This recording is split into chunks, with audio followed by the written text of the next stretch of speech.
Discussion की थी different flags के बारे में, से रिलेटेड कोई क्वेश्चन है तो पूछ लें, अदरवाइज फिर हम आगे बढ़ें चीजें। जी, किसी का कोई क्वेश्चन हो?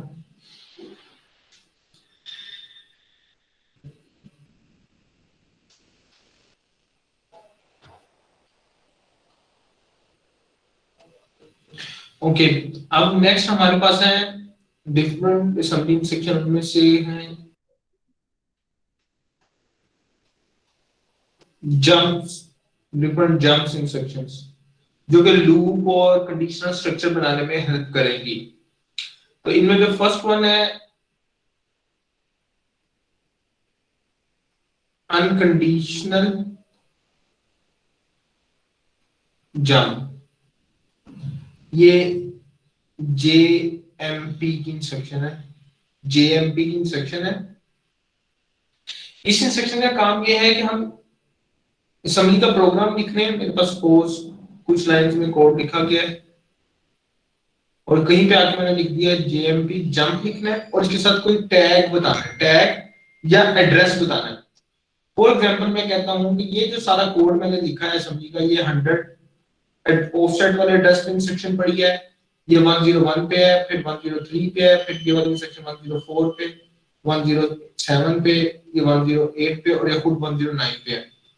और मैं चाह रहा हूं मेरा प्रोग्राम ये इंस्ट्रक्शन एग्जीक्यूट हो, फिर ये एग्जीक्यूट होते जाए और जब 109 पे आए तो वो दोबारा से किसी 101 वाली इंस्ट्रक्शन पे चला जाए। तो जेएमपी के बाद स्पेस देके 101 लिख देंगे, वो एड्रेस बता देंगे, वो टैग बता देंगे जहां पे इसको जंप करवाना चाहते हैं। तो ये विदाउट किसी कंडीशनल अनकंडीशनली उस इंस्ट्रक्शन पे दोबारा चला जाएगा और उससे आगे फिर सीक्वेंस में चलना शुरू हो जाएगा। तो अनकंडीशनल जंप इंस्ट्रक्शन प्रोग्राम में एक इंस्ट्रक्शन से एक जगह से किसी दूसरी जगह पे जाने के लिए यूज की जाती है। इंस्ट्रक्शन लिखी कैसे जाती है? इंस्ट्रक्शन नेम लिखें जेएमपी स्पेस ऑफसेट एड्रेस बता दें उस इंस्ट्रक्शन का जहां पे इसको जंप करवाना चाहते हैं। अभी हम ऑफसेट लिख रहे हैं, इसके बाद जब हम कोड प्रॉपर्ली असेंबलर में फाइल के अंदर कोड लिखना शुरू करेंगे तो ऑफसेट की जगह टैग डाल दिया करेंगे, कोई टैग लिख दिया करेंगे, उस टैग पे जंप कर जाएगा। जी, अनकंडीशनल जंप बिल्कुल ऐसे जैसे हाई लेवल में गो टू की इंस्ट्रक्शन थी, गो टू अगर लाइन नंबर लिखा उस लाइन पे चली गई बस, और फिर उधर से आगे सीक्वेंस में चलना शुरू हो गई। तो अब जब ये सारी इंस्ट्रक्शन चल जाएगी, यहाँ पे लिखी गई इंस्ट्रक्शन 100 101 2 3 4 सारी चल के जेएमपी की इंस्ट्रक्शन चलेगी तो ये दोबारा से आपके प्रोग्राम को यहाँ पे ले जाएगी। समझ आ रही बात सबको? जेएमपी के बाद यहाँ पे आपको एक टैग बताना है या एड्रेस बताना है, ऑफसेट एड्रेस बता दिए। अगर डिबगर में लिख रहे हैं तो ऑफसेट एड्रेस या फिर टैग कोई लगा दें।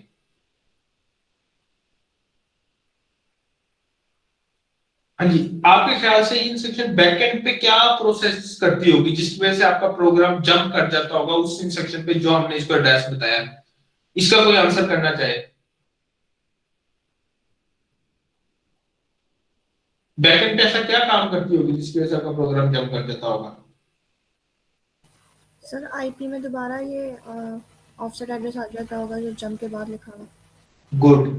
तो ये इंस्ट्रक्शन बैकएंड पे करती है, हमें पता है कि हर वो इंस्ट्रक्शन एग्जीक्यूट होती है जिसका एड्रेस आईपी में पड़ा हो। जब आईपी में जो एड्रेस पड़ा उस वाले इंस्ट्रक्शन में चलना है। फॉर एग्जांपल जब 1081 इंस्ट्रक्शन एग्जीक्यूट हो रही है तो आईपी में एड्रेस पड़ा होगा 109। फिर जब 109 वाली सेक्शन एग्जीक्यूट होगी तो जंप की इंस्ट्रक्शन क्या करेगी, जो इसके आगे एड्रेस लिखा जाता होगा सिर्फ इस आईपी में वो एड्रेस डाल देगी। आपके कंप्यूटर को सिर्फ ये पता है कि उस इंस्ट्रक्शन को चलाना है जो एड्रेस आईपी में पड़ा है। तो अब जंप के बाद फिर वो खुद ब खुद इस वाले इंस्ट्रक्शन को चला देगा और फिर उसके ऑनवर्ड आगे चलता रहेगा, क्योंकि अनकंडीशनल जंप है तो ऐसे चलती रहेगी। इसको हम अनकंडीशनल जंप इंस्ट्रक्शन कह करते हैं। इसका काम क्या, आईपी में एड्रेस को चेंज कर देना जाके बैकएंड पे। समझ आ रही है? Yes sir. ये थी अनकंडीशनल जंप। इसके बाद हमारे पास नेक्स्ट आते हैं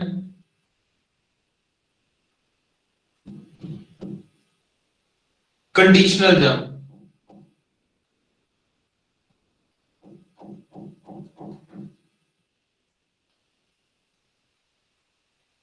कंडीशनल जंप्स बहुत तरह की हैं, उनमें एक इंस्ट्रक्शन की है जे सी,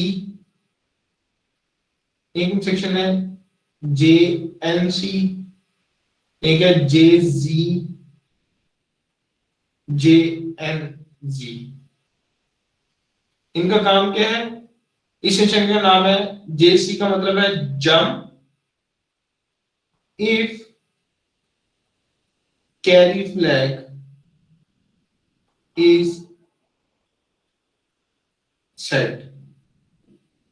ये है jump if carry flag is not set, यानी नॉट सेट का मतलब है रीसेट हो पूरा। सिमिलरली जेसी क्या होगी आपके ख्याल से? Jump if zero flag is set. और ये J N Z, jump if zero flag is not set, यानी रीसेट। तो ये इंस्ट्रक्शन जंप करेगी जब कैरी फ्लैग सेट होगा, जेसी की जेएनसी जब कैरी फ्लैग रीसेट होगा तब जंप करेगी, अदरवाइज जंप नहीं करेगी। इन शॉर्ट, अब अगर कहीं प्रोग्राम लिखा गया है और मैं प्रोग्राम में चाहता हूं, सपोज मेरे पास कुछ लाइंस का कोड है, मेरे पास कुछ लाइंस का कोड है, मैंने एक इंस्ट्रक्शन लिखी है मूव AI, 5, फिर कोई इंस्ट्रक्शन है, फिर कोई है, फिर कोई, 4 इंस्ट्रक्शन है। ये एड्रेस 100 पे पड़ी है, ये 102 पे पड़ी है, ये 104 पे पड़ी है और ये 106 पे पड़ी है। और अब मैं इस पोजीशन पे आके लिखना चाह रहा हूं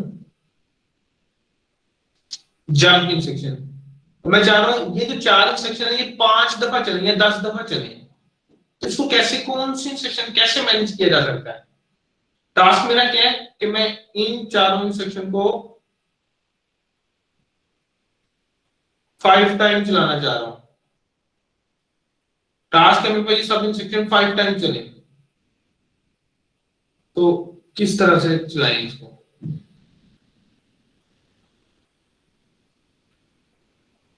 तो मैं 5 टाइम चलाना चाहता हूं इंस्ट्रक्शन, और मुझे पता है कि इस वाले में जे जी इंस्ट्रक्शन है, अगर जीरो फ्लैग सेट है, J C J jump if zero flag is not set, reset instruction है, जब तक जीरो फ्लैग रीसेट है जंप करता रहे। हम करेंगे क्या, मैं सपोज ये करूंगा, मैं लिखूंगा मूव, मैं कोई एक रजिस्टर ले लूंगा मूव cx, 5, cx में 5 लिया। अब मैंने वो सारा कोड लिखा, अगली 3-4 इंस्ट्रक्शन जिनको 5 दफा चलाना है। ये सपोज 100 एड्रेस पे है, फिर 101 पे, फिर 102 पे, 105 पे, 108 पे।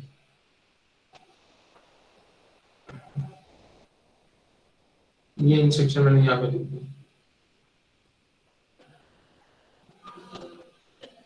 ये इंस्ट्रक्शन लिखी गई है, फिर 103 पे, 5 पे और 8 पे। तो अब ये चारों इंस्ट्रक्शन को मैंने 5 दफा चलाना था। यहाँ पे आके मैं लिखूंगा डिक्रीमेंट cx और jnz 101। ये 109 पे आ गई, समझ लें, ये 10b पे आ गई। ये मैंने एड्रेसेस लिख दिए। अब जरा इसको गौर से समझिएगा, होगा क्या कि बैकएंड पे cx में पड़ा होगा 5, ये इंस्ट्रक्शन चलेगी cx में 5 आ जाएगा, ये वाली इंस्ट्रक्शन चलेगी, ये चलेगी, ये चलेगी, चारों चल गई, डिक्रीमेंट cx।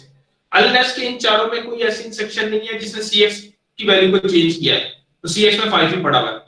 ये चारों इंस्ट्रक्शन चली, 1 टाइम चल गई, एक दफा चल गई, डिक्रीमेंट cx की इंस्ट्रक्शन चली, डिक्रीमेंट किया 5 से, cx में डिक्रीमेंट होके 4 आ गया।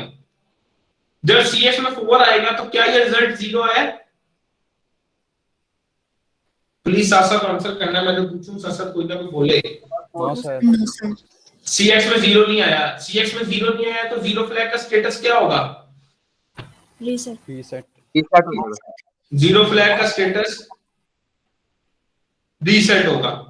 ये डिक्रीमेंट CX चल रही है, देखिएगा jump if zero flag is reset. क्या जीरो फ्लैग रीसेट है? Yes, yes.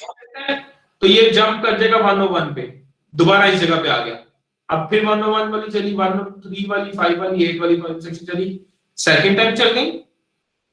सेकंड टाइम चलने के बाद में CX को डिक्रीमेंट जब किया तो CX में आ गया 3, जीरो फ्लैग का स्टेटस रीसेट रहा, तो फिर जंप कर गया 101 पे। थर्ड टाइम चली, CX का स्टेटस आ गया, CX की वैल्यू 2 हो गई, रीसेट रहा, जंप कर गई। फोर्थ टाइम चली, CX की वैल्यू डिक्रीमेंट की 1 की, जीरो फ्लैग रीसेट रहा, JNZ की कंडीशन ट्रू हो गई, जंप कर गया। फिफ्थ टाइम चली, पांचवी दफा जब चल गई, CX में 1 पड़ा था, डिक्रीमेंट किया, डिक्रीमेंट करने से CX में क्या आ गया? 0। जैसे ही कोई एग्जीक्यूशन करने से CX में 0 हुआ, जब हमने कहा था किसी रजिस्टर में किसी इंस्ट्रक्शन की एग्जीक्यूशन की वजह से वैल्यू 0 आएगी, तो जीरो फ्लैग रीसेट की जगह क्या हो जाएगा? सेट। जीरो फ्लैग सेट हुआ, जीरो फ्लैग सेट होने की वजह से जब ये JNZ इंस्ट्रक्शन चेक करेगी, jump if zero flag is reset, नहीं, जीरो फ्लैग तो सेट है, तो जंप की इंस्ट्रक्शन की कंडीशन फॉल्स हो गई। अगर कंडीशन फॉल्स होगी तो ये जंप नहीं करेगा, बल्कि ये इससे 10B से जो भी अगली इंस्ट्रक्शन लिखी गई है 10C या D पे जो भी लाइन थी उस जगह पे आ जाएगा। तो इस तरह से डिक्रीमेंट और JNZ की इंस्ट्रक्शन को मिला के हमने एक लूप स्ट्रक्चर बना लिया। समझ आइए बात सबको? इसमें कोई क्वेश्चन हो, किसी को कोई कंफ्यूजन हो कि कैसे लूप स्ट्रक्चर बन रहा है? सर ये असेंबली लैंग्वेज का लूप ही हुआ है किस्म का? हाँ, ये लूप ही है, लूप इंस्ट्रक्शन है, लूप बना दिया हमने, यहाँ पे लिखे सारे और लूप की तरह चल रहे हैं।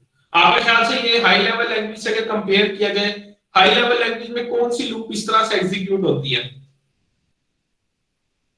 Sir while, for no, do while.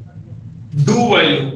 अगर डू देखें वाइल। तो पहले बॉडी एग्जीक्यूट हो रही है और फिर ये कंडीशन चेक हो रही है, तो हाई लेवल से कंपेयर करते हैं डू वाइल की तरह बात कर रही है। बात समझ आ रही है सबको?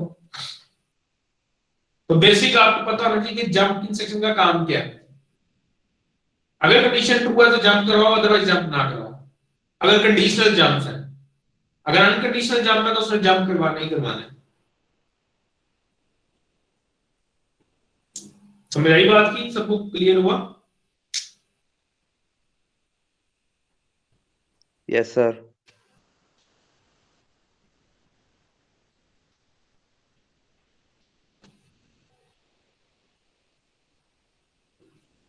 चलिए जरा एक और काम करते हैं हम।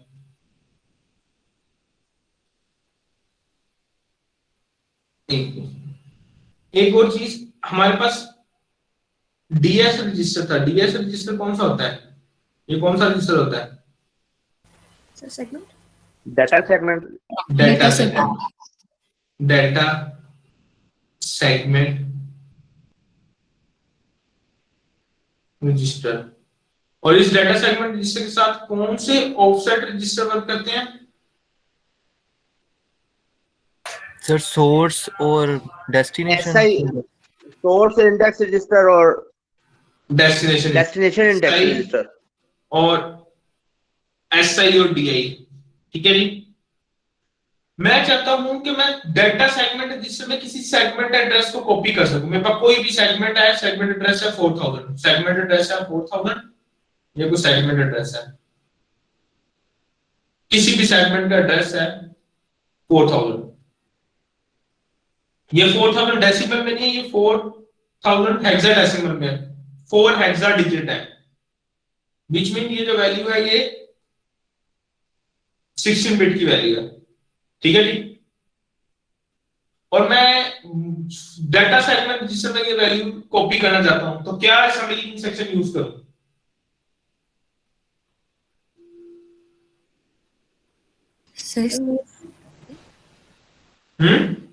क्या इंस्ट्रक्शन लिखा 4000 डेटा सेगमेंट रजिस्टर में चला जाएगा?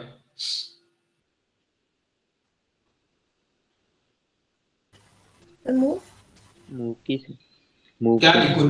पूरी इंस्ट्रक्शन बोलें, क्या लिखूं? मूव लिखूं, उसके बाद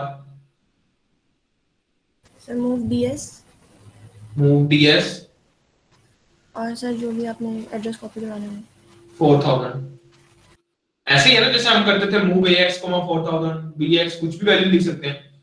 लेकिन data segment register directly constant value से इनिशियलाइज नहीं किया जा सकता। Data segment register directly constant value से इनिशियलाइज नहीं किया जा सकता। इसको इनिशियलाइज करने का तरीका क्या होगा कि मूव करें, जो भी वैल्यू इनिशियलाइज करनी मूव ax 4000 लिखो। ये 4000 ax में जाएगा क्योंकि 4000 16 बिट है, इसलिए मैं al या bl नहीं लिख रहा, मैं ax या bx लिखूंगा। और उसके बाद अगली सेक्शन लिखूंगा मूव डेटा सेगमेंट ax। अब एक ds में 4000 चला जाएगा। तो ये बात याद रखनी है कि डेटा सेगमेंट रजिस्टर में डायरेक्टली कांस्टेंट वैल्यू कॉपी नहीं की जा सकती। सिर्फ डेटा सेगमेंट रजिस्टर की बात हो रही है, सेगमेंट रजिस्टर्स की बात की जा रही है। ये वाला काम किया जा सकेगा, ये नहीं होगा। ठीक है जी, यस सर। ये पॉइंट ध्यान में रखना है। अब हम एक छोटा सा प्रोग्राम लिखते हैं। तो मेरा टास्क ये है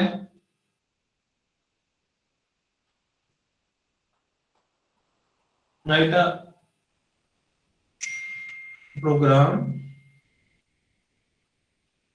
that copy 8 bytes comma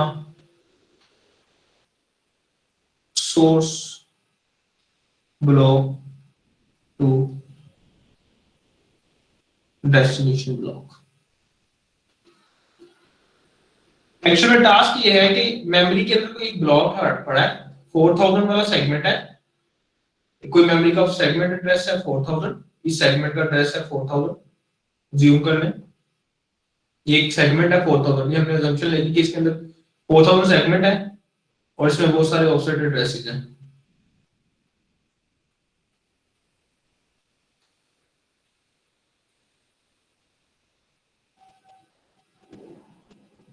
ठीक है जी, ये ऑफसेट एड्रेस नंबर है, इससे ऊपर भी कुछ ऑफसेट एड्रेस है, इससे नीचे भी कुछ ऑफसेट एड्रेसेस है। ये ऑफसेट नंबर है 1000104 हेक्साडेसिमल में आएगा, 16 बिट का ऑफसेट। ये है से कर दो, ये है सेगमेंट एड्रेस और ये सारे हैं ऑफसेट। ठीक है जी, ये 100 है, फिर ये 101 है, ये 102 है, 103, 104 एग्जीक्यूट होता गया। यहाँ पे आके ना ये कोई एड्रेस ऑफसेट एड्रेस है 201 200 201 202 203 204 और ना इन सब ऑफसेट में कोई डाटा पड़ा है। फॉर एग्जांपल यहाँ पे डाटा पड़ा है 4 1 हेक्स, 4 2 हेक्स, 4 3 4 5। यहाँ पे मैंने, मुझे जब किसी कोई आंसर करे 2 हेक्सा डिजिट क्यों लिखे हैं? सिर्फ ये डाटा है मेमोरी का डाटा, ये 2 हेक्सा डिजिट क्यों लिखे हैं सर? 8 बाइट्स की वजह से। 8 बिट, बिट बाइट नहीं बिट। बिट एक लोकेशन पे एक बाइट सेव हो सकती है 8 बिट, तो ये 2 हेक्सा डिजिट ऐसे कोई डाटा पड़ा है इन 8 लोकेशंस पे और ये लोकेशंस खाली हैं अभी फिलहाल। यहाँ पे 0 0 पड़ा है, सारी बिट्स 0 0 0 है। ठीक है जी, मैं एक प्रोग्राम लिखना चाहता हूं, मुझे ये पता है कि 8 लोकेशन में कोई डाटा पड़ा है, इन 8 की 8 लोकेशन का डाटा इस जगह पे कॉपी हो जाए। मैं एक प्रोग्राम लिखूं, मेरा प्रोग्राम क्या करे, इन 8 लोकेशन से डाटा ले और इन 8 लोकेशन में कॉपी कर दे, मेमोरी में कॉपी करे डाटा। मेमोरी की एक सोर्स ब्लॉक से डाटा ले और डेस्टिनेशन ब्लॉक में कॉपी कर दे। ब्लॉक में 8 बाइट का डाटा कॉपी करना है, ये मुझे पता है। अब इसके लिए मैंने प्रोग्राम लिखना है और मुझे वो ये भी पता है कि इसका सेगमेंट एड्रेस क्या है, सेगमेंट एड्रेस 4000 है। ठीक है जी, अब इसका प्रोग्राम कैसे लिखा जाए, क्या किया जाए? सबसे पहले काम क्या होगा, जब भी आपने ऐसा कोई टास्क परफॉर्म करना होगा तो जो सेगमेंट एड्रेस है डाटा सेगमेंट का, जहां पे डाटा पड़ा है उस सेगमेंट को डाटा सेगमेंट कह रहे हैं। उस सेगमेंट का segment address data segment register में पड़ा होना जरूरी है। ये ऐसा ही है कि ये मेरे पास एक अरे है, इस अरे का डाटा इस वाली अरे में कॉपी करना है मैंने। तो कैसे कॉपी करते हैं? अरे से डाटा कॉपी करना होगा, क्या किया जाता है?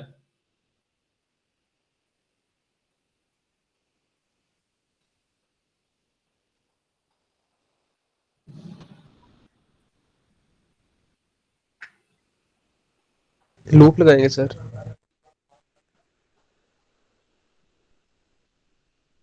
सिर्फ लूप में करते हैं? कैसे करते हैं? अगर मेरे पास एक हाई लेवल लैंग्वेज में अरे हो तो क्या किया जाता है? सर जो जीरो इंडेक्स का वो होता है तो वो जीरो में सेव हो जाता है, वन इंडेक्स का वन में। तो इंडेक्स वाइज लूप चलती है। यहाँ पे तो इंडेक्स है, यहाँ पे तो ऑफसेट एड्रेस है, सेगमेंट एड्रेस है।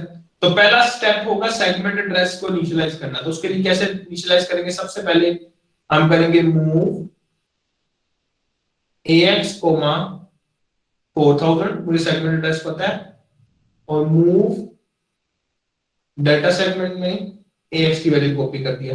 ये मैंने सेगमेंट एड्रेस से इनिशियलाइज कर दिया सेगमेंट रजिस्टर को। ये स्टेप समझ आया सबको? पहले तो ये दो इंस्ट्रक्शन लिखेंगे। अच्छा, इस हाई लेवल लैंग्वेज में आप क्या करते थे? दो वेरिएबल ले लेते थे, आई और जे। आई वेरिएबल कंट्रोल करता था सोर्स वाली अरे को, सोर्स, और जे कंट्रोल करता था डेस्टिनेशन वाली को। अगर तो दोनों वैल्यू सेम है, सेम लेते थे। यहाँ पे हमें पता है कि ये सोर्स के ऑफसेट है और ये वाले डेस्टिनेशन के ऑफसेट है। तो कौन से डाटा सेगमेंट रजिस्टर के साथ वर्क करते हैं? इंडेक्स के लिए रजिस्टर, ऑफसेट एड्रेस के लिए कौन से रजिस्टर वर्क करते हैं? अभी मैंने बताया था लास्ट टाइम, सोर्स और destination. Index, source index, destination index. तो अगला स्टेप होगा, मैं करूंगा मूव si कोमा, si में सोर्स इंडेक्स रख लेता हूं 100, मुझे पता मेरी अरे 100 से स्टार्ट हो रही है, और मूव di कोमा 0 to 100, ये 0 to 100 से स्टार्ट होगी। कितने बाइट का डाटा कॉपी करना है? 8 का। तो एक काउंटर वेरिएबल में काउंटर में एक वैल्यू रख ले, मूव cx रजिस्टर में वैल्यू में कॉपी करवाया था 8, cx में 8 आ गया। यहां तक सब साथ है मेरे? Yes sir. अब मैं चाह रहा हूं कि इस लोकेशन का डाटा उठा के इस वाली लोकेशन में कॉपी किया जाए। जब भी मेमोरी से कोई डाटा कॉपी करना होगा तो मेमोरी से मेमोरी में डायरेक्टली कॉपी नहीं होता, मेमोरी से पहले किसी रजिस्टर में लाए और फिर रजिस्टर से मेमोरी में कॉपी करें। तो उसका तरीका क्या है? तो मुझे इंस्ट्रक्शन लिखनी पड़ेगी मूव, क्योंकि ये 1 बाइट का डाटा है, मैं कहता हूं मूव dl कोमा si। इस इंस्ट्रक्शन का काम क्या है? इसको हम ब्रैकेट्स में लिख रहे हैं। इस इंस्ट्रक्शन का काम क्या है? ये इंस्ट्रक्शन मुझे बता रही है कि सोर्स इंडेक्स में जो एड्रेस पड़ा है उस वाली मेमोरी लोकेशन से डाटा लाओ। अगर तो मेमोरी लोकेशन से डाटा लाना हो और उसका एड्रेस किसी रजिस्टर में पड़ा है तो उसको ब्रैकेट्स के अंदर लिखते हैं, अरे वाली ब्रैकेट्स होती हैं। इन ब्रैकेट्स में मैंने जब si लिख दिया तो ये इंस्ट्रक्शन क्या काम करेगी? जो si में वैल्यू पड़ी थी, यानी si में भी 100 पड़ा था, इस वाली मेमोरी लोकेशन में जाएगी, यहां से 41 को पिक करके DI में ले जाएगी। तो जब ये इंस्ट्रक्शन एग्जीक्यूट होगी तो DI में आ जाएगा 41, DI में 41 आ गया। इससे अगली क्या इंस्ट्रक्शन लिखनी पड़ेगी हमें? कोई बच्चा बताए, इससे नेक्स्ट इंस्ट्रक्शन क्या लिखनी होगी? सर DL के एड्रेस में इसको असाइन कर दें। तो हम नेक्स्ट इंस्ट्रक्शन लिखेंगे मूव DI कोमा BL। ये BL में जो वैल्यू पड़ी है वो DI वाली लोकेशन में भेज दो। ब्रैकेट्स में लिखा तब क्या होगा? ये 41 हेक्स DI वाली लोकेशन में इस जगह पे चला जाएगा। जब ये काम हो गया, इसके बाद मुझे पता है इतना मैंने चला लिया। अब मेरा ये एसआई वेरिएबल, एसआई को जिस तरह उसमें 100 पड़ा है, एसआई इस पोजीशन पे है, डीआई में 200 पड़ा है, इसमें डीआई के अंदर ये वाला एड्रेस है। मुझे क्या करना होगा, इंक्रीमेंट करो एसआई में, इंक्रीमेंट करो डीआई में, दोनों में इंक्रीमेंट किया ताकि एसआई की वैल्यू 0100 से मूव होकर 0101 पे चली जाए। सिमिलरली डीआई की वैल्यू 0200 से खत्म होकर 0201 पे चली जाए, ताकि अब यही काम जब मैं रिपीट करूं तो वो फिर 101 वाली लोकेशन का डाटा पकड़े और 201 वाली पे रख दे। दोनों पे इंक्रीमेंट कर लिया, बाकी का प्रोग्राम मैं इस जगह पे लिख रहा हूं, ठीक है जी, यहां लिख रहा हूं। इंक्रीमेंट करने के बाद मुझे ये काम 8 दफा करना है, रिपीट करके बार बार इस पोजीशन पे भेजना है। मैं क्या देता हूं, अज्यूम ले रहा हूं, अजम्पशन ले रहा हूं कि इस पोजीशन का जो एड्रेस है ना, अभी तो मुझे यहाँ एड्रेसेस नजर नहीं आ रहे, जब मैं डिबगर में एक कोड लिख रहा हूँ साथ साथ एड्रेसेस आ रहे होंगे। इसका एड्रेस जो है ना वो 010A है, मैंने ऐसी अजम्पशन ले ली, या बल्कि इसको एड्रेस लिखने की जगह मैं कहता हूं इसका एड्रेस ना स्मॉल a है, ये मैंने कोई टैग रख लिया, a एड्रेस है इस लोकेशन का, वैसे ही टैग रखा है समझाने के लिए।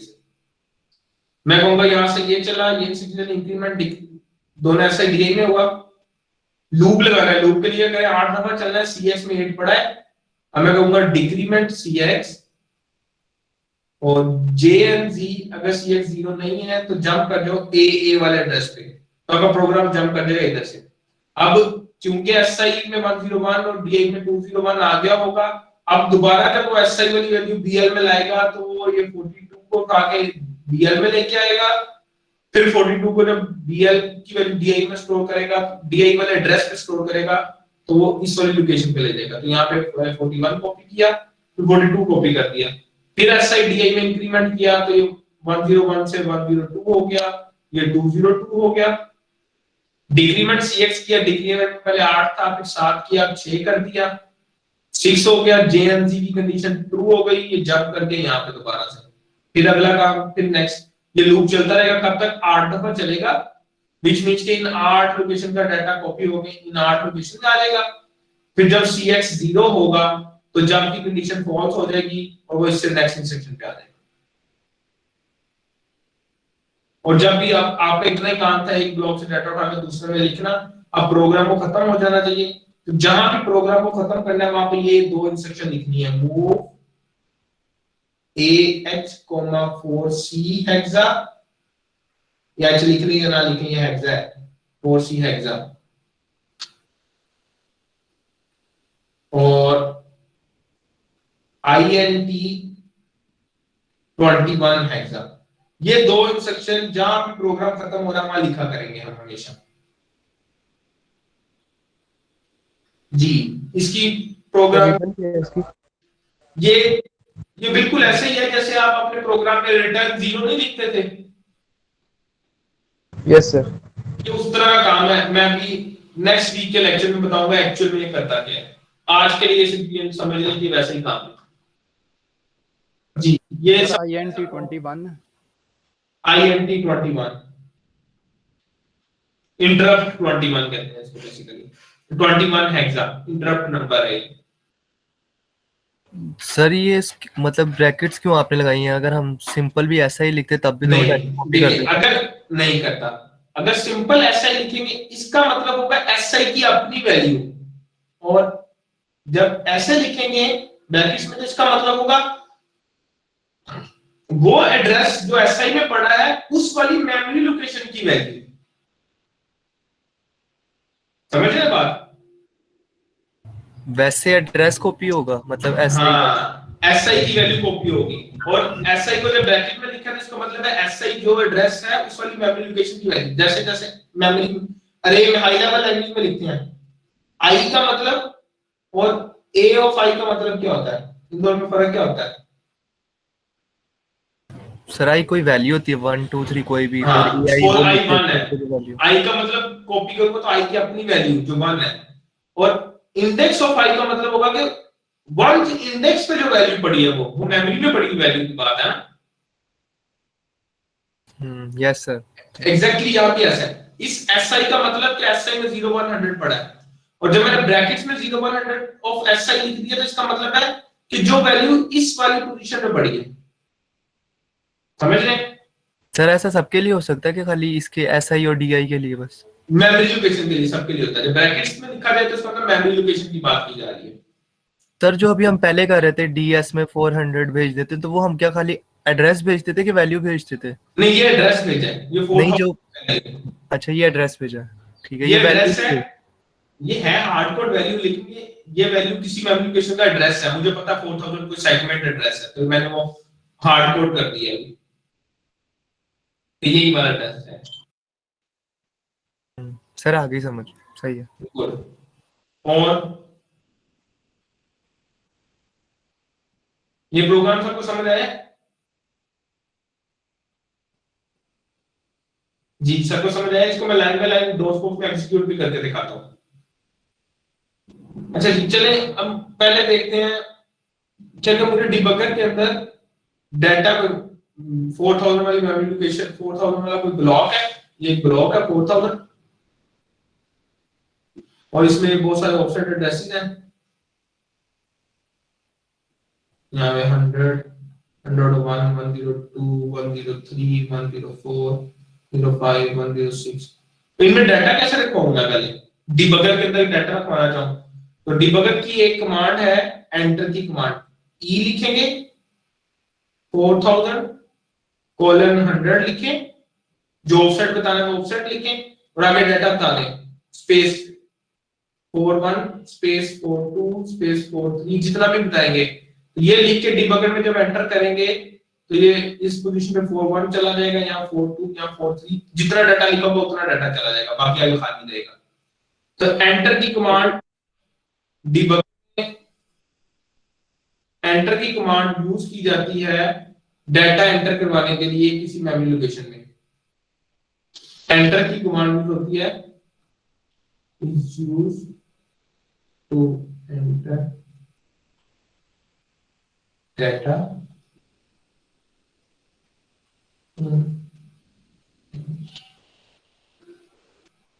Memory location. जी आपने जो क्वेश्चन पूछा था मुझसे, किसी ने क्वेश्चन? सर ये जो ऑफसेट में आपने स्पेस से डाटा लिखा है, ये खुद ब खुद ऑफसेट के एड्रेस को इंक्रीमेंट कर देगा? हाँ, ये करेगा क्या? 41 पहली मेमोरी लोकेशन पे जाएगा, 42 अगले पे, 43 उससे अगले पे, जितना लिखा होगा उतनी में चला जाएगा एंटर की कमांड से। Okay sir. चलिए आप जरा इसको एक प्रैक्टिकल करके देखते हैं हम लोग। Excuse me sir. जी पूछें। सर ये 41 तो आपने 8 बिट का लिखा है ना, तो अगर वो 12 बिट का लिखते स्पेस डाले बगैर तो वो क्या करेगा? 2 बिट का लिख दें, 2 बाइट का, सॉरी 2 बाइट का। Yes sir. तो वो उस पहली बाइट को पहली मेमोरी लोकेशन दूसरी में मिला के भेज देगा, दो लोकेशन पे एक डाटा भेज देगा। 2 बाइट का अगर लिख देते हैं। Okay sir. ओके, ये मैं ना इसको करता हूँ माउंट। अब ये ना प्लीज चीजों को साथ साथ समझना है, ये बहुत जरूरी है, ठीक है जी? ये साथ साथ आप लोगों ने समझनी है।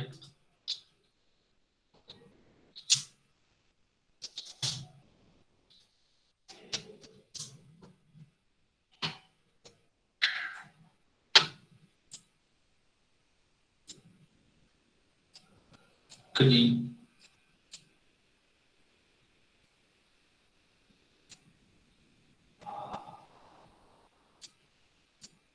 ये व्यू क्लियर है आप सबको? Yes sir. Yes sir. मैं यहाँ पे लिखने लगा हूँ डीबग, डीबगर मोड में आ गया। मैं आप लोगों से पूछता रहूंगा, साथ साथ आप में से पार्टिसिपेट करना है ताकि आप लोगों को भी समझ आए और क्लास वाला माहौल बनने की कोशिश हो। यहाँ पे मैं अगर देखना चाहता हूँ 4000 वाले सेगमेंट एड्रेस के 100 वाली मेमोरी लोकेशन पे क्या डाटा पड़ा है, तो क्या कमांड लिखूं डिबगर की? डिबगर की क्या कमांड लिखूं जो कि मुझे बताए कि 4000 वाले सेगमेंट के 100 वाले ऑफसेट पे क्या डाटा पड़ा है? सर डंप यूज करेंगे आई गेस यहाँ पे। डंप की कमांड, उसके साथ क्या लिखूंगा? सर 4000 और उसके साथ Colon। कॉलम और 10 ऐसे। ये मैंने डंप किया तो अभी देखें इसके ऊपर डाटा कुछ नहीं पड़ा, 000 नल पड़ा हुआ है। ठीक है जी, मैं एंटर की कमांड लिख रहा हूं, एंटर 4000:0100।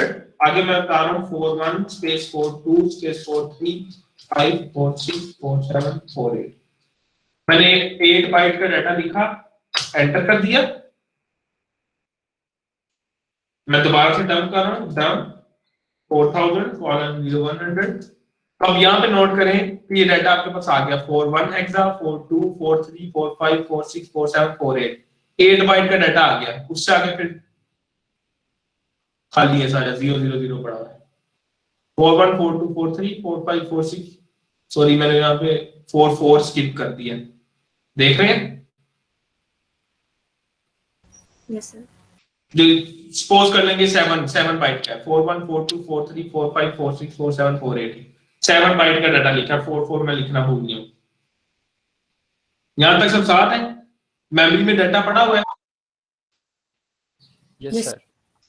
अब मैं दोबारा से डंप करता हूं 4000:0200। 0200 पे कुछ भी नहीं पड़ा, नल है। ठीक है जी, ये सब समझ आ गया सबको? अभी तक डाटा मेमोरी में चला गया है। 4000 वाले ऑफ सेगमेंट एड्रेस की 100 वाली मेमोरी लोकेशन में कोई डाटा पड़ा है, और 4000 के 0200 वाली लोकेशन में कोई डाटा नहीं पड़ा। यहां तक क्लियर है सब? Yes sir. वो डेमोन्स्ट्रेट कर दें सर, वो जो भी क्वेश्चन पूछा था कि अगर 2 बाइट्स का डाटा भेज दें ऑफसेट में। मैं ये वाला प्रोग्राम कर लें, फिर 2 बाइट वाले को डिस्कस करते हैं। ठीक है जी, मुझे सिर्फ 2 मिनट दें, ये वाला प्रोग्राम कर लें, 2 बाइट वाले को भी मैं करवाता हूं।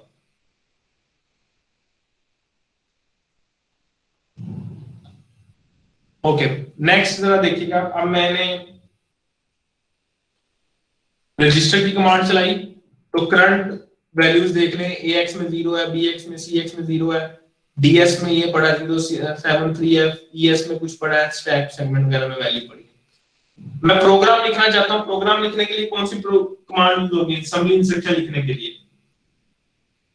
सर असेंबली सर ए लिख के एंटर किया तो इसने कोई एड्रेस बता दिया, और ये मुझे कह रहा है यहाँ पे कोई इंस्ट्रक्शन लिखो, 0100 एड्रेस बता रहा है।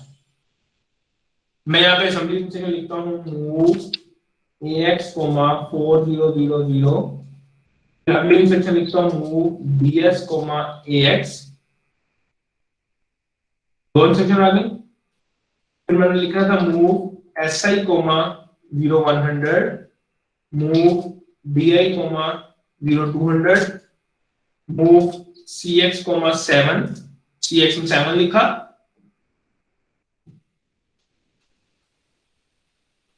हाँ जी, अब यहाँ पे आगे लिखते हैं मूव BL, BL ले लें, कोई भी रजिस्टर ले लें, मूव BL, SI पोजीशन से BL में डाटा लाओ, और फिर मूव ब्रैकेट में DI, BL, increment SI, increment DI, decrement CX। अब मैंने यहाँ लिखना है JMG, जंप इंस्ट्रक्शन। यहाँ पे एड्रेस क्या बताऊं? वो एड्रेस बताना है जहां पे आप जंप करवाना चाहते हैं। तो कौन सी लोकेशन पे जंप करवाना चाह रहा हूं मैं? इस वाली मेमोरी लोकेशन पे, इस वाली मेमोरी लोकेशन वाले एड्रेस पे, मूव BL, SI। ऐसा ही है ना? Yes sir. इसका एड्रेस 010 E। तो 010 E के ऊपर मैंने जंप करवा दिया, 010 E लिख दिया।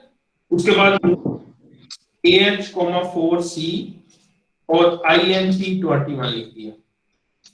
ये मेरा प्रोग्राम लिखा गया। इतना प्रोग्राम लिख के मैं दोबारा से एंटर करूंगा तो सिंपल प्रोग्राम लिखा गया, जो कि 0100 पोजीशन से लेके 0119 तक की पोजीशन तक मेरा पूरा प्रोग्राम है। अगर मैं अपने प्रोग्राम को देखना चाहूँ, अनअसेंबल करना चाहूँ, तो कैसे करते हैं? क्या कमांड होती है?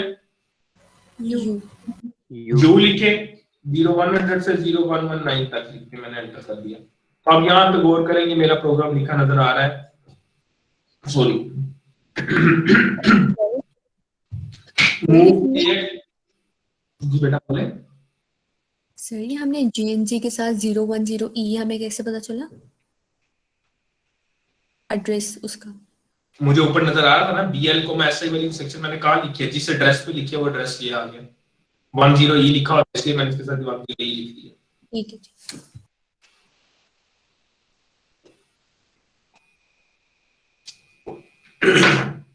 अच्छा, ये प्रोग्राम को दोबारा से एक बार समझ लें।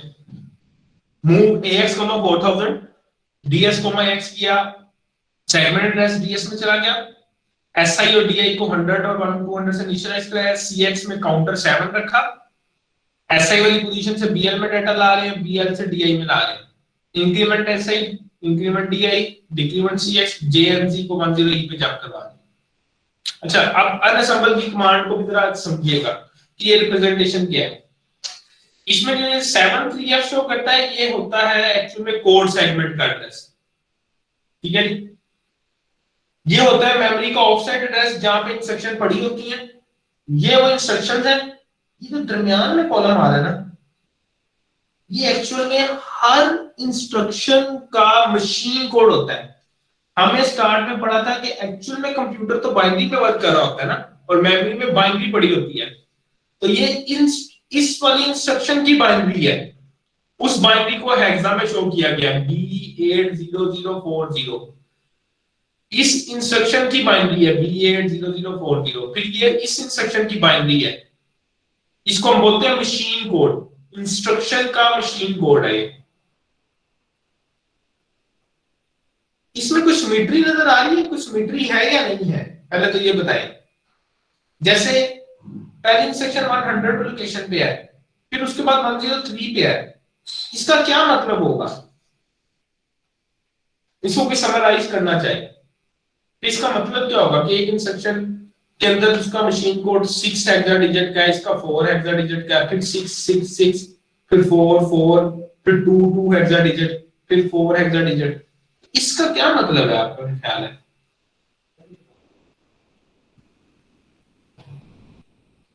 जी, तो बता सकते हैं सर? तो इस सिस्टम के अंदर इंस्ट्रक्शन का जो साइज होता है वो सेम नहीं होता, हर इंस्ट्रक्शन का साइज डिफरेंट डिफरेंट हो रहा होता है। तो ये मशीन कोड एक्चुअली में हमें बता रहा है कि इंस्ट्रक्शन कितने बाइट की है। अगर 6 हेक्साडेसिमल है तो इंस्ट्रक्शन कितने बाइट की होगी, इंस्ट्रक्शन का साइज कितने बाइट होगा, 6 हेक्साडेसिमल का मतलब कितने बाइट होंगे? 24 बिट्स। बाइट बाइट बताएं कितने बाइट होंगे? 4। दोबारा कितने बाइट होंगे? Oh, 3 sorry. बाइट्स होंगे। 3 सर। 3 bite, 3 bite. तो ये वाली इंस्ट्रक्शन 3 बाइट की है, तो इसलिए देखें कि इस इंस्ट्रक्शन का एड्रेस 100 है तो अगली इंस्ट्रक्शन 103 पे है, व्हिच मींस कि ये इंस्ट्रक्शन मेमोरी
ओके जी, सॉरी वो इंटरनेट की एक्सेस खत्म हो गई थी, इस वजह से डिस्कनेक्ट हो गया था।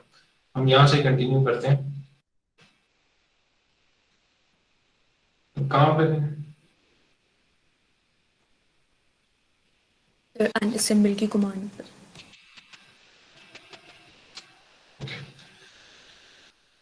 हम लोग डिस्कस कर रहे थे कि ये प्रोग्राम जो लिखा था इसको अनअसेंबल किया और इसमें मेरे पास यहाँ पे मशीन कोड्स आ रहे हैं। तो मशीन कोड्स ये साइज बता रहा है, इस असेंबली की इंस्ट्रक्शन का साइज 4 बाइट है। ये अगर 6 हेक्साडेसिमल है तो इसका मतलब इस इंस्ट्रक्शन का साइज 3 बाइट है एंड सो ऑन। तो मशीन कोड से इंस्ट्रक्शन का साइज भी पता लगता है। तो ये मेरे पास पूरा का पूरा प्रोग्राम है। अभी तक मैंने एग्जीक्यूशन नहीं की, रजिस्टर की कमांड एग्जीक्यूट कर रहे हैं तो अभी डिफॉल्ट वैल्यू शो हो रही है मुझे, ठीक है। अब इसमें जरा गौर कीजिएगा, साथ साथ आईपी रजिस्टर में 100 पड़ा है और नीचे जो इंस्ट्रक्शन नजर आ रही है मुझे मेरे प्रोग्राम की फर्स्ट इंस्ट्रक्शन नजर आ रही है, ठीक है। और मैंने अगर इंस्ट्रक्शन को एग्जीक्यूट करना है तो क्या डिबगर की कमांड एग्जीक्यूट की जाती है, किस इंस्ट्रक्शन डिबगर की कमांड से असेंबली इंस्ट्रक्शन एग्जीक्यूट होती है? ट्रेस टी से ट्रेस करेंगे। ट्रेस किया, उसने एएक्स में 4000 ले आया, एएक्स में 4000 ले आया, साथ ही साथ अपडेट करके इसको 103 पे ले गया, ठीक है जी, आईपी को। और नीचे नई इंस्ट्रक्शन दिखा रहा है मूव ds, ax। चलिए मुझे ये बताएं, अगर मैं आपको ये कहूं कि ये वाला सिनेरियो आपके पास गिवन है, इतना एरिया ये आपको नजर आ रहा है, जो वैल्यूज रजिस्टर्स की और सारा कुछ, मैं अगर ट्रेस करूंगा तो बताएं आईपी रजिस्टर की नई वैल्यू क्या होगी? तो मुझे कोई स्टूडेंट बताया आईपी रजिस्टर की नई वैल्यू क्या आएगी? अब ट्रेस की से आईपी रजिस्टर की नई वैल्यू क्या आएगी? 105 105। रीजन? नेक्स्ट इंस्ट्रक्शन का उसके पास एड्रेस होता है ना। हाँ जी, तो क्योंकि ये इंस्ट्रक्शन 103 पे है और इसका अपना साइज यहां से मुझे पता लग रहा है 2 हेक्सा डिजिट्स हैं इसके मशीन कोड में, इसका मतलब ये 103 और 104 पे पड़ी होगी। अब इसकी एग्जीक्यूशन के बाद जब अगली इंस्ट्रक्शन आएगी तो 105 पे होगी। मैंने ट्रेस किया तो फर्क देखें क्या है, डीएस रजिस्टर में एक्स की वैल्यू आ गई, यानी 4000 डाटा सेगमेंट रजिस्टर में 4000 आ गया और आईपी रजिस्टर में 105 आ गया। अब फिर से ट्रेस किया, आईपी 108 में चला गया और सोर्स इंडेक्स में 100 आ गया। यहां पे देखिए 100 आ गया, पहले 000 था, अब ये 100 आ गया। फिर से ट्रेस किया तो डेस्टिनेशन इंडेक्स में 0200 आ गया और आईपी 102 पे चला गया। ट्रेस किया, सीएक्स रजिस्टर में 7 आ गया और आईपी रजिस्टर 108 पे चला गया। अब इंस्ट्रक्शन एग्जीक्यूट होने लगी है move BL memory of SI. SI में 100 पड़ा था तो एसआई वाली मेमोरी से डाटा बीएल में आएगा। ट्रेस करते हैं, ट्रेस किया तो आप देखें कि बीएल में जो डाटा आया वो 41 आ गया, पहली बाइट का डाटा आ गया। और इस डाटा को बीएल से डीआई में मूव करना है, ट्रेस करें तो ये डाटा बीएल से डीआई में चला गया। कंफर्मेशन करनी है, कैसे देखा जा सकता है कि वाकई डीआई में ये डाटा गया या नहीं गया? तो कैसे डंप करके देखूंगा? मैं डंप करूंगा 4000:200। अब नोट करें कि पहली बाइट का डाटा कॉपी हो गया, 41 यहाँ पे कॉपी हो गया 4000:200 पे। जी, सबको समझ आया ये स्टेप? Yes sir. किसी को अगर नहीं समझ आया तो मुझसे पूछे। फिर से मैंने रजिस्टर की कमांड से ट्रेस कर दिया। इंक्रीमेंट एसआई, एसआई में 101 हो गया, इंक्रीमेंट किया डीआई में 201 हो गया, साथ साथ आईपी भी बदलता जा रहा है। डिक्रीमेंट सीएक्स किया, सीएक्स में 6 हो गया। अब जरा देखिएगा, अब मैं जेएनजी 0101 इंस्ट्रक्शन चलाने लगा हूं तो जीरो फ्लैग क्या है? एनजी है, मतलब रीसेट है। तो ये इंस्ट्रक्शन जंप इंस्ट्रक्शन एग्जीक्यूट जब होगी तो ये ट्रू हो जाएगी, विच मींस अब आईपी अपडेट होके 115 से आगे नहीं जाएगा 117 पे, बल्कि जंप इंस्ट्रक्शन ट्रू एग्जीक्यूट होगी तो ये 10E पे वापस जाएगा। ट्रेस कर रहा हूं तो आईपी में देखिए 10E आ गया। और 10E पे वही इंस्ट्रक्शन फिर से पड़ी हुई है, मूव BL, SI वाली। अब ट्रेस तो BL में 42 आ गया, फिर ट्रेस किया तो वो 42 मेमोरी लोकेशन 202 पे चला गया होगा। इंफॉर्मेशन करना चाहते हैं तो कर सकते हैं, डन 4000:200 करके डंप करके देखेंगे तो 41 भी चला गया, 42 भी चला गया। इसके कमांड में अब मैं इसको जल्दी जल्दी एग्जीक्यूट कर रहा हूँ, ट्रेस कर रहा हूँ लास्ट स्टेप तक।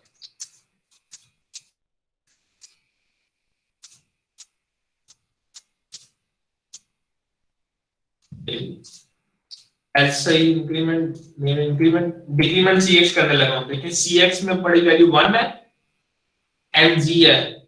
अब मैंने जब चलाया डिक्रीमेंट CX किया तो ये GR हो गया, यानी जीरो फ्लैग एक्टिव हो गया। अब ये जंप की इंस्ट्रक्शन एग्जीक्यूट नहीं होगी, एग्जीक्यूट होगी लेकिन जंप नहीं करवाएगी। ट्रेस करेंगे तो अब मुझे बताएं आईपी में क्या आएगा। अब मैं जब ट्रेस करूंगा तो आईपी रजिस्टर की वैल्यू क्या होगी? 0117 ट्रेस किया तो आईपी रजिस्टर में 0117 आ गया, उसने जंप नहीं करवाया। डंप करके कंफर्म कर लेंगे डाटा सारा कॉपी हो गया। अब डाटा देखे 14 से लेके 12 13 41 42 43 45 46 47 48 200 वाली पोजीशन पे कॉपी हो चुका है। रजिस्टर की कमांड करें, ट्रेस करें, AH में 4C लाइन, और ये अब याद रखनी है एक और नई कमांड P की, प्रोसीड।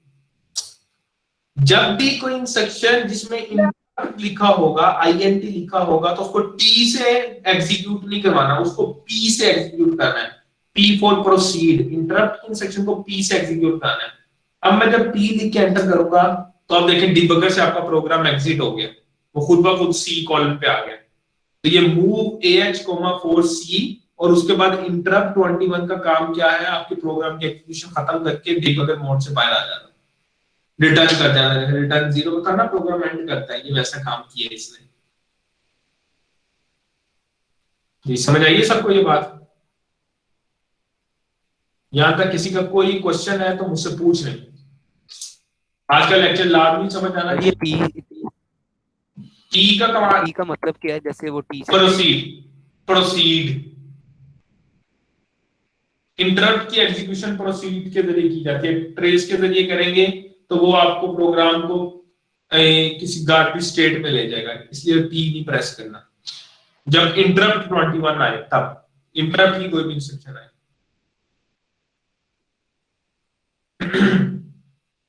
जी कोई क्वेश्चन हो? अब फिर से मैं डिबगर में आता हूं और एक स्टूडेंट ने क्वेश्चन पूछा था, डन 4100, इसको रिफ्रेश करना है तो कर लें, ये डाटा पड़ा हुआ है। हम इससे सपोज मैं डंप करता हूं 4000:300, इस पे कुछ नहीं पड़ा, एंटर किया 4000:300 स्पेस 4142, यहाँ पे ये मुझे एरर दे रहा है, 2 बाइट का डाटा एंटर नहीं करने दे रहा। वजह क्योंकि इसके अंदर वो बाइट बाय बाइट ले रहा है। अगर मैं इसमें पूरी मेमोरी लोकेशन में सेम डाटा एंटर करना चाहता हूं तो उसको कुछ इस तरह से किया जाएगा। उसकी एक कमांड है फिल की, F 4000:300 लिखा और फिर लिख दिया 310 और स्पेस मैंने लिख दी, यहाँ पे लिख दिया 4142। ये कमांड क्या करेगी, ये फिल करती है, ये 300 से लेके 310 तक की लोकेशन में 4142 लिखवा देगी। डंप करके देखें, डंप 4000:300 4142 ये पूरी मेमोरी लोकेशन इसने ये फिल कर दिया, इतना एरिया फिल कर दिया।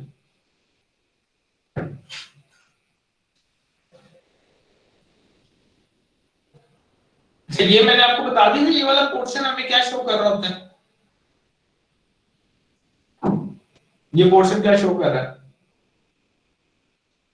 नो सर, ये पोर्शन जो मेमोरी लोकेशन में डाटा पड़ा है हर बाइट के अगेंस्ट जो ASCII कोड बनता है वो शो कर रहा होता है। जैसे 41 पड़ा है तो 41 एक्चुअल में हेक्सा में 41 है। 41 हेक्सा जो है ना, ये हेक्सा है, इसका डेसिमल नंबर किसके इक्वल होगा? 41 हेक्सा एक्चुअल में डेसिमल में इक्वल होता है 65 डेसिमल के, और 65 एक्चुअल में आस्की कोड है कैपिटल ए लेटर का। इसलिए अगर आप नोट करें तो ये डोस बॉक्स में हमारे पास यहाँ पे कैपिटल ए शो हो रहा है, और जहां 42 पड़ा है, 42 डेसिमल में इक्विवेलेंट होता है 66 के, और 66 आस्की कोड होता है कैपिटल बी का। तो ये एरिया वैसे ही हेल्पिंग के लिए आस्की लेटर शो कर देते हैं मेमोरी के डाटा के अगेंस्ट। ये डाटा के अगेंस्ट आस्की लेटर शो कर रहा होता है डंप की कमांड में। यहां तक कोई क्वेश्चन हो? यहां तक किसी का कोई क्वेश्चन हो? सर वो जो अनअसेंबल था उसके अंदर एक ऑफसेट एड्रेस था, एक मशीन कोड था, तो जो स्टार्ट में था सर वो कौन सा मतलब एड्रेस था? वो सेगमेंट एड्रेस था। अनअसेंबल करें, कोई भी अनअसेंबल किया तो ये जो है मेरे पास, ये वाला सेगमेंट एड्रेस, कॉलन के बाद वाला ऑफसेट एड्रेस, ये इंस्ट्रक्शन के मशीन कोड, ये इंस्ट्रक्शन। ये कौन से सेगमेंट एड्रेस है? ये कोड सेगमेंट का एड्रेस है। आप देखें कोड सेगमेंट में 3 अब पड़ा, डाटा सेगमेंट में बाय डिफॉल्ट वही पड़ा होता है, लेकिन हम बदल देते हैं। अगर हमारा डाटा किसी और सेगमेंट में पड़ा तो हम उस सेगमेंट का एड्रेस दे देते हैं। सर ये सारे 00 क्यों पड़े होते हैं, मतलब ये मतलब स्टार्ट में मेमोरी नल होती है ना, कुछ भी नहीं पड़ा होता। अच्छा सही सही है सर। यहाँ पे देखें 00 नहीं पड़े, क्योंकि मैंने जो कोड लिखा हुआ था ना वो पड़ा हुआ है, तो हर कोड के अगेंस्ट जो जो वैल्यूज थी ना वो मशीन कोड से नजर आ रहे हैं। मेरा कोड 11F तक था, F11F तक कोड था मेरा, सॉरी यहाँ पे 119 तक, तो ये 119 तक देखिएगा कुछ पड़ा होगा, ये 119 बनती है पोजीशन, कोई ना कोई वैल्यूज पड़ी है। सर जो हमारे प्रोसेसर लगे हैं उनके अंदर भी अगर हमें शो कराया जाए तो ऐसे ही सारा कुछ शो होगा, फ्लैग्स नहीं वगैरह? नहीं, हमारे प्रोसेसर पे एडवांस है, उनमें एडवांस रजिस्टर्स हैं और कंप्यूटर हैं, तो इसलिए ये डोसबुक एक सिमुलेटर है जो कि 8086 की सिमुलेशन करके दिखा रहा होता है आपको।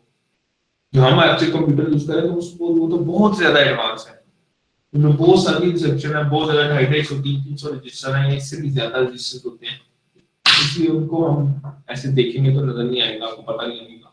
हम क्योंकि 8086 आसान है, इनकी असेंबली पढ़ना आसान है, इसलिए ये सिमुलेशन के जरिए दिखा रहे होते हैं।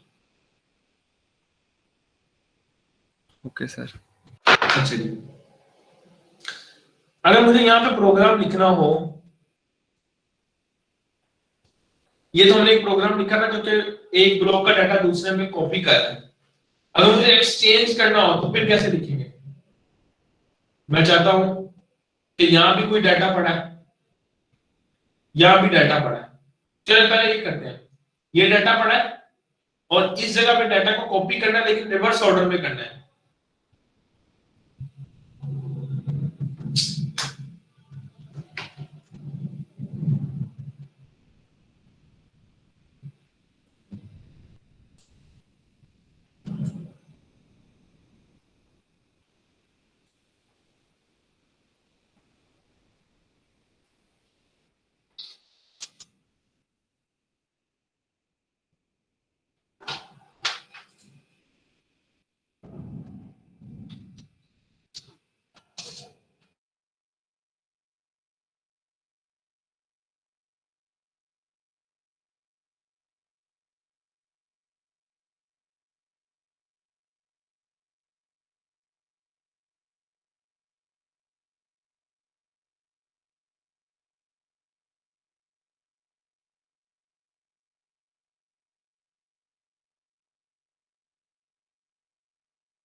फिजिक्स आवाज आ रही है आपको? Yes sir. Yes sir. हम बात कर रहे थे कि अगर मैंने यही टास्क परफॉर्म करना हो, लेकिन इस तरह से करना हो कि ये जो 8 बाइट्स का डाटा है सोर्स ब्लॉक से डेस्टिनेशन ब्लॉक में रिवर्स ऑर्डर में कॉपी हो, फिर कैसे किया जाएगा? क्या चेंज करेंगे वो रिवर्स ऑर्डर में कॉपी हो? सर एड्रेसेस की चेंज कर देंगे ना। क्या चेंज, कहाँ चेंज करेंगे रिवर्स ऑर्डर के लिए?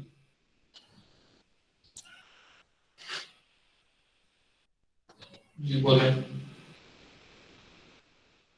रिवर्स के लिए क्या चेंज करेंगे? सर पहले हम लोग सोर्स एड्रेस पहले लिख के उसके अंदर बीएल का एड्रेस पास करवा देंगे। सर वो हम जी दोबारा बोलो बेटा, आपकी आवाज नहीं आई। तो रिवर्स ऑर्डर का तरीका क्या होगा कि एक को 100 पे रख दें और डीआई को 207 से स्टार्ट कर लें। तो एसआई में डिक्रीमेंट किया, इंक्रीमेंट करें और डीआई में डिक्रीमेंट करते हैं, तो वो रिवर्स ऑर्डर में हो जाएगा। किसी एक को स्टार्ट में ले जाएं, किसी एक को एंड पे ले जाएं और उसके अकॉर्डिंग रिवर्स कर सकते हैं। सिमिलरली अगर हमने एक्सचेंज करना हो कि यहाँ भी कोई कंटेंट पड़े हैं और इधर भी कोई कंटेंट पड़े हैं और मैं चाहता हूँ ये वाले इधर चले जाएं और इस वाले इधर आ जाएं, सोर्स और ब्लॉक में एक्सचेंज करना हो, तो फिर क्या किया जा सकता है?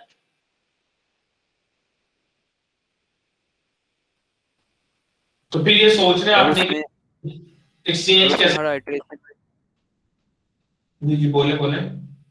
उसमें हर आइटरेशन में जैसे हमने वो लैब का क्वेश्चन भी था, हमने वो स्वैप करवानी थी वैल्यूज, हम हर आइटरेशन में एक किसी थर्ड रजिस्टर में वैल्यू रखेंगे और उनको इस तरह स्वैप करेंगे हर आइटरेशन। बिल्कुल, इसमें हम ये क्या करेंगे, एसआई से भी रीड करेंगे और फिर डीआई से भी रीड करके कहीं और ले आएंगे। तो जो डीआई से रीड किया होगा वो एसआई वाले में कॉपी कर दिया करेंगे और एसआई वाला रीड किया हुआ डीआई वाले में कॉपी कर दिया करेंगे।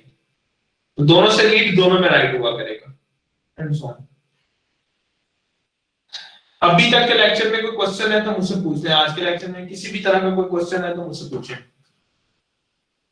सर वो जो रिवर्स वाला आप बता रहे थे एकदम वो थोड़ा सा रिपीट कर दें। रिवर्स में क्या होगा, इस वाले को सपोज आप कहते हैं 207 पे ले जाओ, स्टार्ट में इसको 207 से इनिशियलाइज करवा दो और इंक्रीमेंट की बजाय यहाँ पे डिक्रीमेंट करो। तो क्या होगा, ये स्टार्ट में 207 पे होगा, उसका जो पहली वैल्यू रीड होगी इसकी आखिरी वैल्यू पे कॉपी होगी, फिर ये डिक्रीमेंट होकर 206 पे आ जाएगा, ये 101 पे चला जाएगा, फिर ये रीड होगा तो 206 पे चला जाएगा एंड सो ऑन। तो वो रिवर्स ऑर्डर में कॉपी हो जाएगा।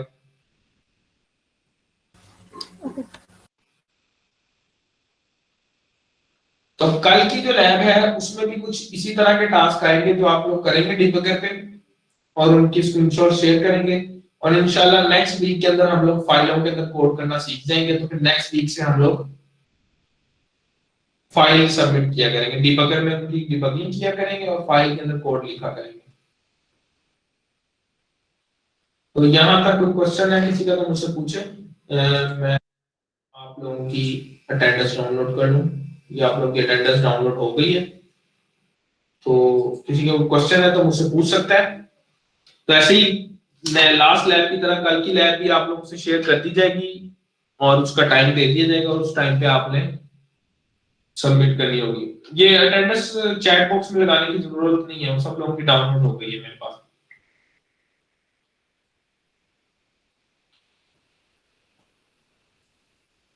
ओके जी, कोई क्वेश्चन हो तो मुझसे पूछ लें, वरना आज का लेक्चर मैं यहाँ पे कर रहा हूँ खत्म। मैं रिकॉर्डिंग भी शेयर कर देता हूँ, लेक्चर नोट्स भी शेयर कर देता हूँ आपसे।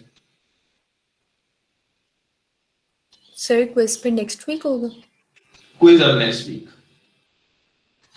Okay sir. ओके जी, अल्लाह हाफिज।